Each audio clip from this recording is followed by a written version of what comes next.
Magluluto tayo ngayon ng chicken adobo. Isa ito sa pinakamasarap at favorite na recipe ng mga Ilonggo. So tara, sama-sama na tayo magluto. Unang-una, may dalawa tayong potatoes dito. Ipa-pan fry lang natin hanggang sa maging light brown. At pagkatapos ay hanguin muna natin at isang tabi dahil ilalagay natin ito mamaya sa ating adobo. At pagkatapos, gamit pa din itong ating wok, ay ilalagay na natin itong ating chicken. I-fry lang natin ng about 2 to 3 minutes per side. And then balik ta rin para even po ang pagka-light brown ng ating chicken.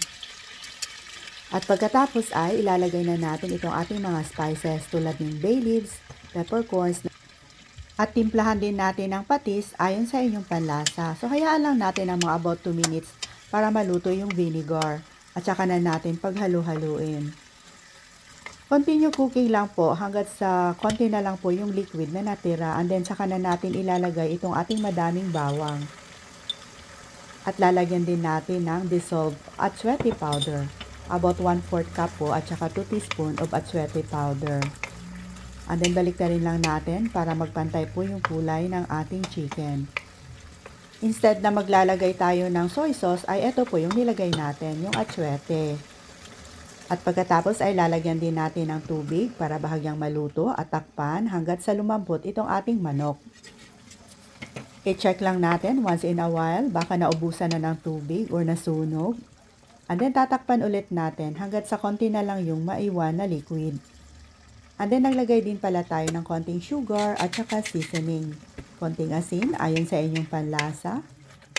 Ipagpatuloy lang po ang pagluto hanggat sa konti na lang po ang naiwan na liquid. At pagkatapos ay lalagay na natin itong ating na-fry kanina na potatoes. Tutakpan ulit at tutuin ng mga about 10 minutes or hanggat sa lumambot ang patatas. Ayan na po, konti na lang po yung natirang liquid. So hintayin lang natin hanggat sa lumabas yung kanyang natural oil. Kung matabang sa inyong panlasa, maglagay lang tayo ng konting soy sauce. And then continue cooking lang po hanggat sa lumabas na po yung kanyang natural oil. At pag okay na, ay pwede na nating hanguin at ilipat dito sa ating serving plate. And serve with a lot of steamed rice. At itry nyo na din to mga mamshay, ang sarap po.